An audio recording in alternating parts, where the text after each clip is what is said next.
Hey everybody, it's Dr. Cindy Stark coming in for my Tuesdays at 2 live. I am first wanting to start off by telling you thank you all for understanding and giving me grace last week when I tried to go live, but I was up on the Appalachian and it looked like I was going live and giving you my talk, but little known to me, when I got back home, I just saw this repeating like 1 second loop where my face was going in and out or my eyes kept doing something funny. So I had no signal out there. But what I wanted to talk about last week, if I have some extra time at the end of today's talk, I'm going to get into that a little bit because it kind of is two parts of one thing that I wanted to talk about.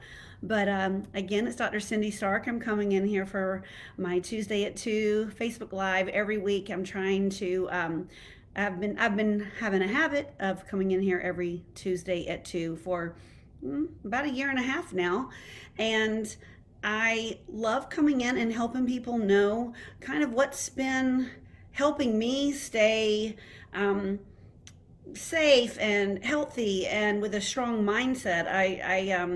I'm in the middle of writing another book right now. It should be coming out spring 2023, called Millimeters to Miles, where I really chronicle how you can help yourself evolve in this lifetime instead of at a millimeter pace, at a mile pace, by the people that you surround yourself with and the people that you get help from, and just the mindset transformation that I've actually undergone with the assistance of a certain small group of people in my life over this past year or two. And so that's what has been kind of keeping me busy in my spare time. And what I wanted to come in here and talk to you about today is something that I went through last week with my son. And if you're coming in live, if you would please just type in hashtag live. And if you're coming in on the replay, if you would just type in hashtag replay. I would love to know who all's here. So, my son Wyatt, he's 18 years old. He's in college. He started University of Georgia in August 8th of this year, and he has gotten sick twice. It was ironic. Once it was on my birthday, which was October 14th, and then again on December 1st, which was my sister's birthday. And I was hiking home from the Appalachian Trail that day, and he called me and he said, "Mom, I can't move, or I can't feel from the waist down. When I was using the bathroom, my legs were just all tingly and having a really bad headache and stiff neck, and I'm so weak I almost passed out on my way to school." And when you're a doctor, I practice medicine both in Gainesville, Georgia, and up in Blairsville, Georgia, at local hospitals, small town hospitals in the foothills of the Appalachian Mountains. And you get a phone call like that, and I can't even kind of break apart whether I'm a mother or a doctor in that moment, and I kind of just go into kind of being a crappy version of both. And all I knew to do, so my doctor brain completely shut off, and I went to the dorm and picked him up the very next day, and he came home, and I got him tested for everything from strep, so that they tested him for things they could test him for. And this is what I want to share with you guys today, is what I just went through with my 18-year-old son, because as it was happening in real time, and because he said he had a really stiff neck. Hey Pat, it's good to see you. And almost passed out on the way to school, and he actually threw up too. I was thinking meningitis. Hey Hannah, good to see you. You've heard some of this story, Hannah.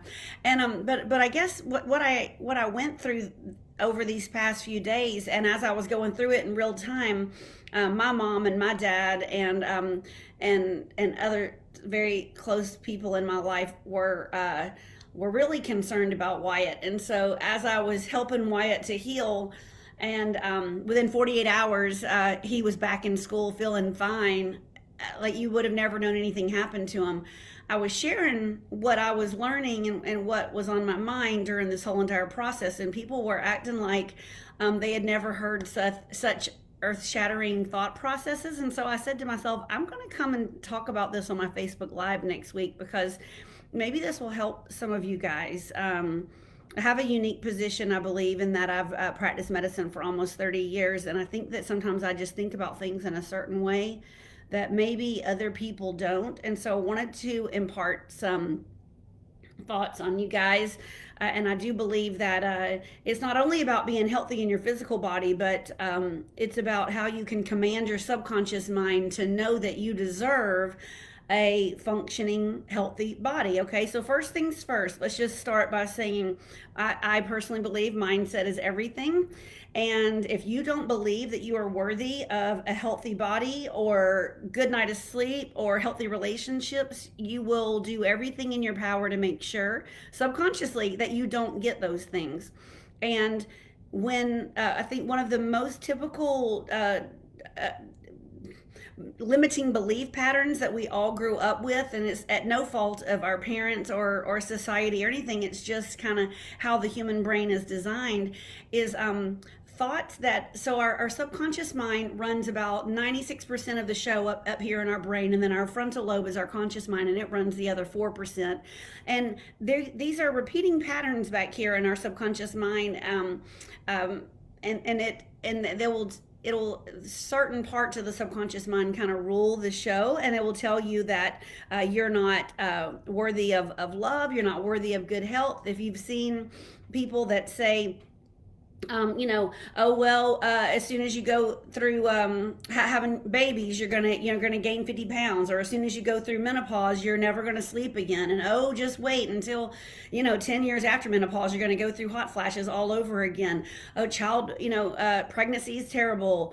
Just all these things. Kids are sick all the time, and you hear these things when you're at certain impressionable phases of your life, and they're just kind of accepted as the gospel truth, and our subconscious mind is just there to help keep us safe and help keep us alive, and it's also responsible for procreation. And it's just like everything that used to be seen way back when we were evolving as humans as threats to our safety, there were maybe saber-toothed lions or saber-toothed tigers everywhere, and now we think that a saber-toothed tiger, that same exact part of our brain gets triggered and activated when it might just be something that we're watching on the news, and we think that our safety is so threatened, and it kind of sets into motion this fight or flight, and we kind of just like go back into these subconscious programming, and that is these limiting beliefs that I'm talking about.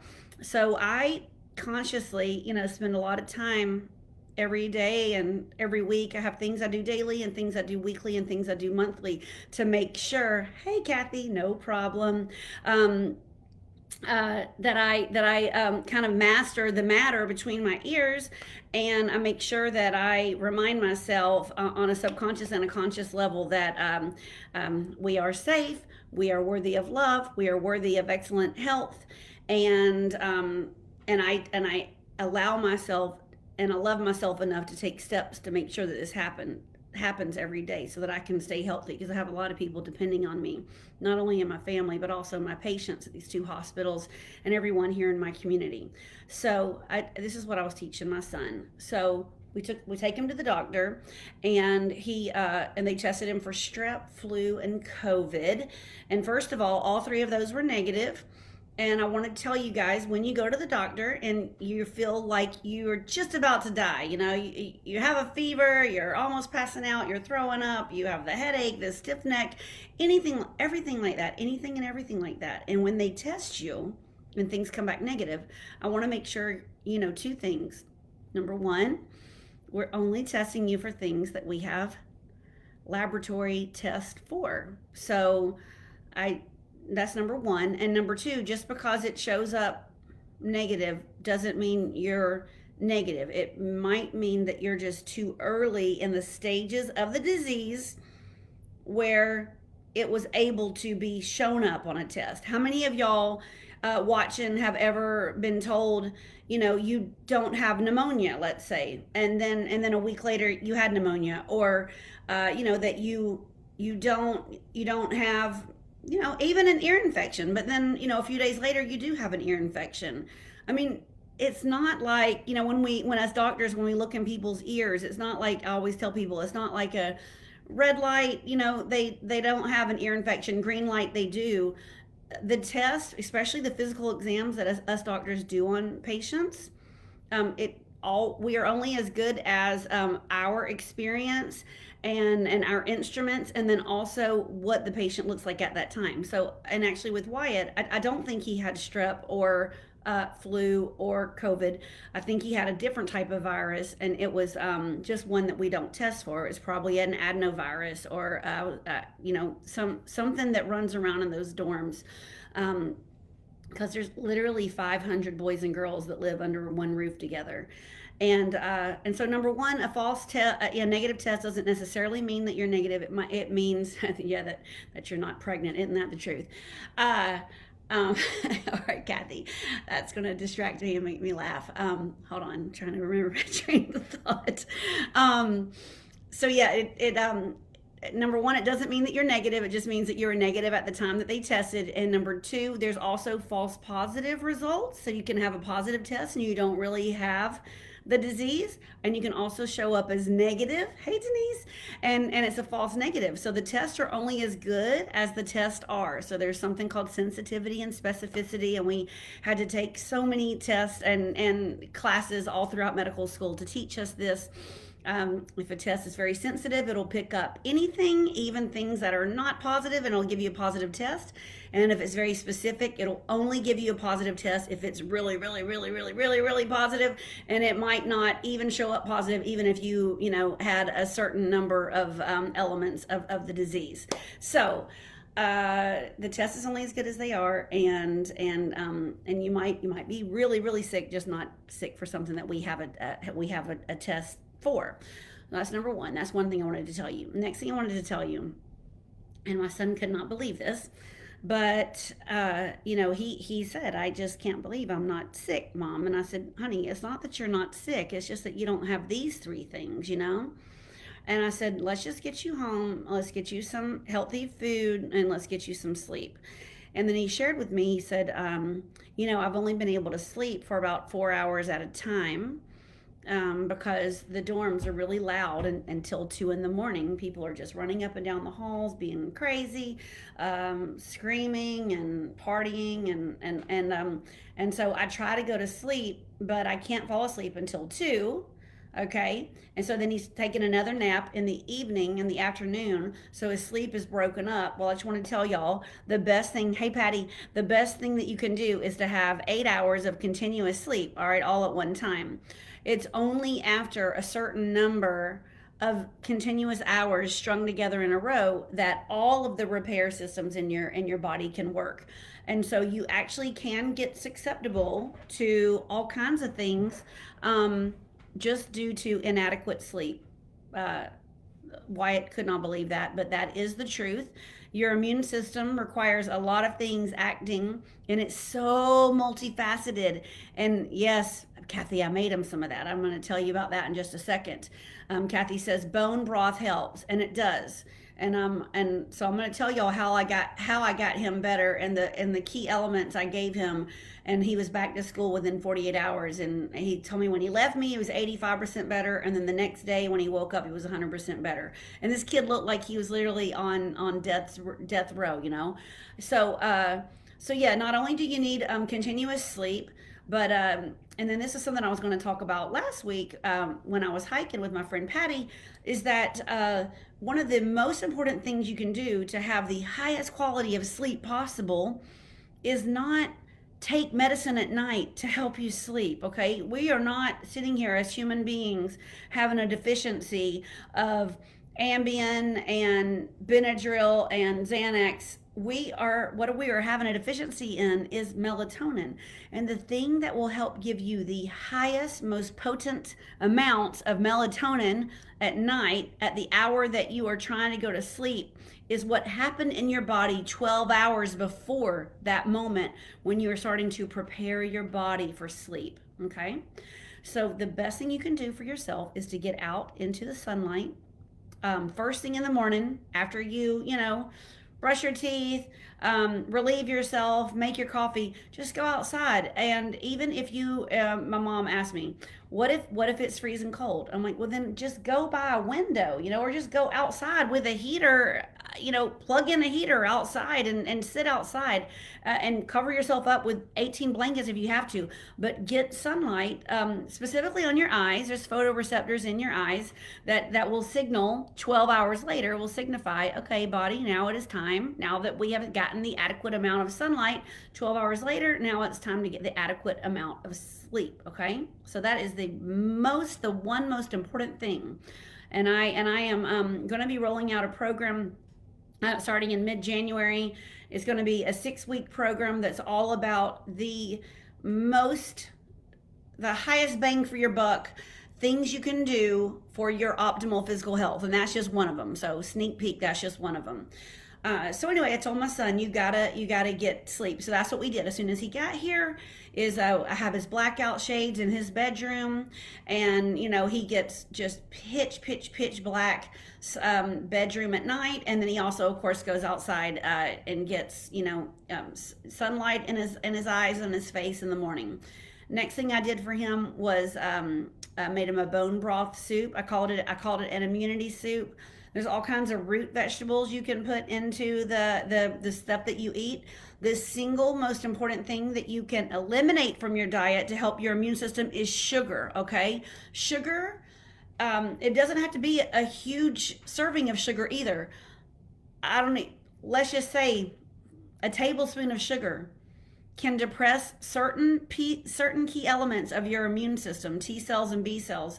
It will suppress their ability to have full activity. Okay, so it suppresses the natural killer T cells activity by 40% with as little as 1 tablespoon of sugar. So if you have been noticing that and hello, I just was babysitting my 3 great nephews. I have 3 great nephews under 4 years old, and the amount of sugar that those kids are served at these different holiday gatherings at preschool and things like that is astonishing.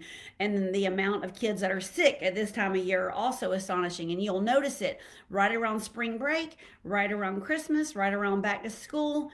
They will be so sick, and that is why. It's because of sugar. So I have one thing to tell you, please eliminate. And I know this is a terrible time of year to tell people to eliminate it, sugar, because everyone's going to holiday parties all the time. But if you can eliminate sugar from your diet completely, that will help your immune system tremendously. And then one thing to add to your diet to help you and to help your immunity will be the bone broth. And I'm not going to claim that I know exactly what it is in bone broth that helps you, but it's something in the bone marrow, and I made that for my son. He ate about 2 servings of it, I believe, and again, 2 servings of the bone broth, or the immunity soup, as I called it.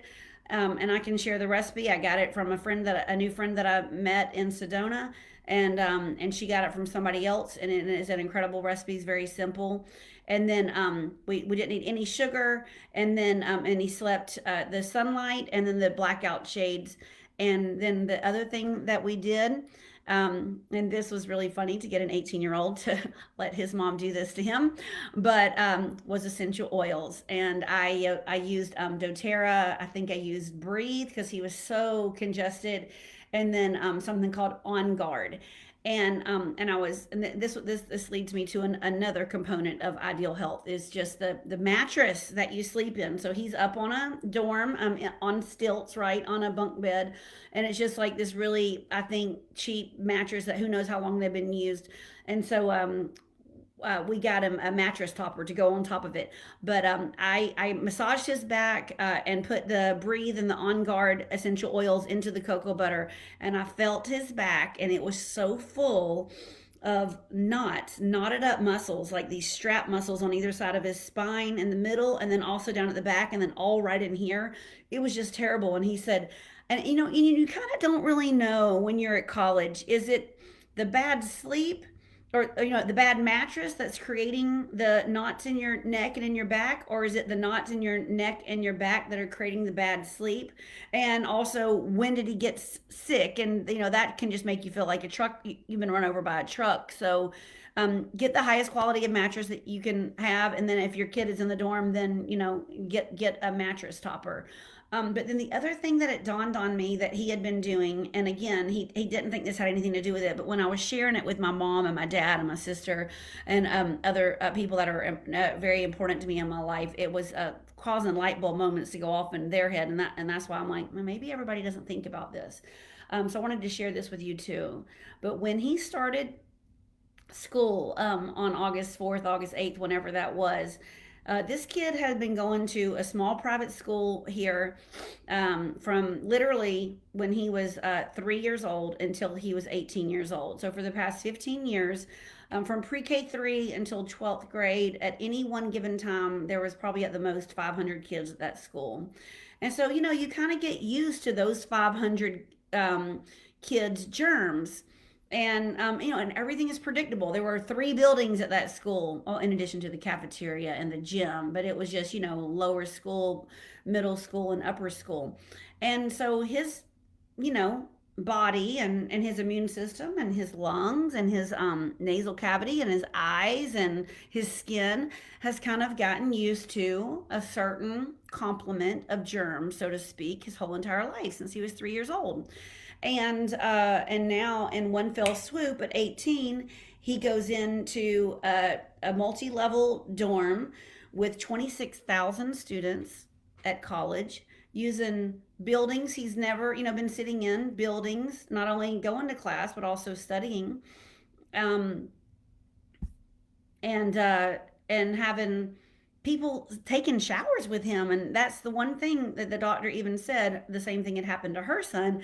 He got really, really deathly ill 3 times his freshman year. And she and I both think it's something in the group community showers, because all the water that goes off the kids' bodies from one kid, then the next kid goes in there and showers, and it goes into your eyes, your nose, your mouth. There's different portals of entry into your body, and so germs can get in there by that method. All right, Kathy, tell me what you mean by you have an immunity blend that you use daily. Is it an essential oil? And if so, what are the ingredients? Inquiring minds want to know. Anyway, and then the last thing I wanted to share with y'all that I noticed that Wyatt had been doing was that he had changed his diet completely when he went off to school, because now he's in a meal plan, eating at 5 dining halls at the University of Georgia.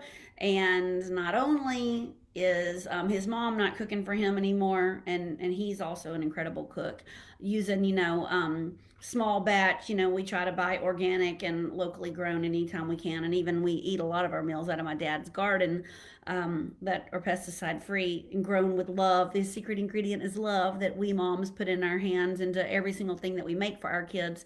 And I hope the cafeteria workers there and the dining hall workers use love as one of their big ingredients too. But still, it's mass produced. And he eats 5 meals a day now. And I think he has like chocolate cake and ice cream and God knows what. He calls it a Choco Fest every single night at like 10 o'clock at night. And, so his diet has just completely changed. And he said, Mom, that can't have anything to do with it. Yes, it can. Um, if you're just eating food, like I think he's eating things like corn dogs and hot and French fries and things, like we don't eat like that at our house. So all that matters, all that goes into play, and every single bit of that. And I'll go back in just a second, once I finish here, and I'll try to. I won't try to. I will write out a list of all the different components that can go into an immune system working properly.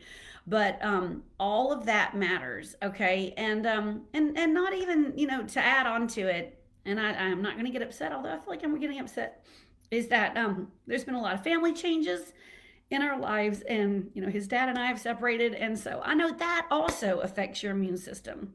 And he's a very sensitive young man, and that emotional things that we go through has a lot. It really comes into play a lot too. Anyway, pull it together, Cindy. So I know as he was leaving, and you can see my Christmas tree, got a mirror image right there. I he was sleeping until like 12 o'clock every day when he was here. And when he got up the last day, I had put up the Christmas tree, and I have lights all over the house and wreaths everywhere, and just, just ornaments on, every bathroom, everything in my new house here that I moved into, since, over the past year. And he said, Mom, I'm really glad that you are, decorating the house for Christmas, because I was really worried it wasn't going to feel like Christmas at all this year. And I said to him, you know, Christmas, besides Easter, Christmas is my favorite holiday. And so, as long as you're here at my house, it will always feel like Christmas. So, anyway, keep those traditions in that are near and dear to you, and the ones that make you feel, make it feel like home. Keep those at the forefront of your mind, and keep cooking with that special ingredient love. And like I said, I will go back in and kind of summarize the things that I feel are the most important for health. And another thing is that and I've learned this from my therapist very recently, is to put a date on your calendar to let yourself grieve, because if you don't, it kind of comes up at weird times like this. And so just let yourself feel all the emotions that you go through, and just know that every single one of us human beings are growing. I mean, as long as we're alive, we are here to grow through processes, and we're all learning and growing and trying to heal from our childhoods and any kind of thought processes and limiting beliefs that don't serve us. We're here to kind of heal from that and grow from that. And I'm here to tell you, if any of you want a sounding board, I have a small Facebook group, Reclaim Your Life and Health, and thank you, Mike. That where we all help cheer each other on and lift each other up. And also, I have a running enrollment for a 12-week transformational health program called Soul Circle Academy, where it's a very, very intimate. I keep it to very small groups. It's a 12-week program, and I hold your hand and walk you through releasing the effects of every bit of childhood trauma, that whether or not you went through anything tragic in your life or not, just generationally, there are things that are passed down to the very core level of our DNA, that unless you intentionally go in there and unwind it and get rid of all of that trauma, it will affect you on a deep cellular level, and you will get susceptible to diseases, and you will continue the patterns of unhealthy relationships and everything else if you don't know exactly. Oh, Jessica, my daughter's here. Hey, baby girl. Today was the last day of classes for University of Georgia, so I would have never thought you would have been on Facebook watching me. She has her last class today, and then it's final season. So they have one day off for reading tomorrow, and then they will go into final season. So these kids, y'all pray for these kids, because they are really, really going through a lot right now. It's not just stuff at school, it's also stuff back at home. And then Patty says, she is a doTERRA essential oil user. Heck yeah, you are. You taught me so much when we were hiking last week. I learned so much from you. And she says when she's sick, she puts On Guard on her spine, and it really works. Patty, I'm here to tell you, I put that on Wyatt's spine. He let me massage his back twice, and I don't even know how many drops that he let me put on him, because I was trying to do it every 4 hours. But after I'd done it once, and then I did it one more time the next day, he said he wasn't going to let me do that again, because it was so strong smelling, and he said he wasn't going to take it to school and use it. I don't know why, but whatever. But that very next day, he got so much better after just 2 applications of the On Guard. All right, and Kathy is saying, yes, flute, frankincense, L is for lemon, O is for On Guard, O is for oregano, and T is for tea tree. 10 drops in each 10 milliliter roller, topped off with your favorite carrier oil, applied daily to the bottoms of your feet. Yep, I put 7 drops of lavender oil on the bottoms of my feet every single night before I go to sleep. And I don't have to take sleep aid. I just go out and do the sunlight in the morning, and then I do the blackout shades in my bedroom, and then I do the lavender oil. And Patty's also saying, so glad you did. Her son Samuel lets her put it on his spine too. Yeah, he let me do it twice. He got better, and then it's like he was off to the races, and I couldn't touch him again. But anyway, whatever. Such is the life of a mom of young men.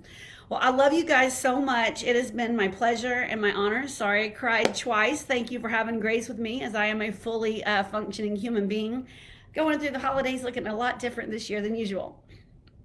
But I wish you all a really great rest of the week, and you know that you can count on me to be here every Tuesday at 2. And Kathy's also saying she uses Serenity for sleep. Awesome. I think I ran out of that one. Man, Patty, you're going to have to hook me up with a lot of these. I love you too, Jessica. But y'all have a good week. Take care, and I'll see you next week.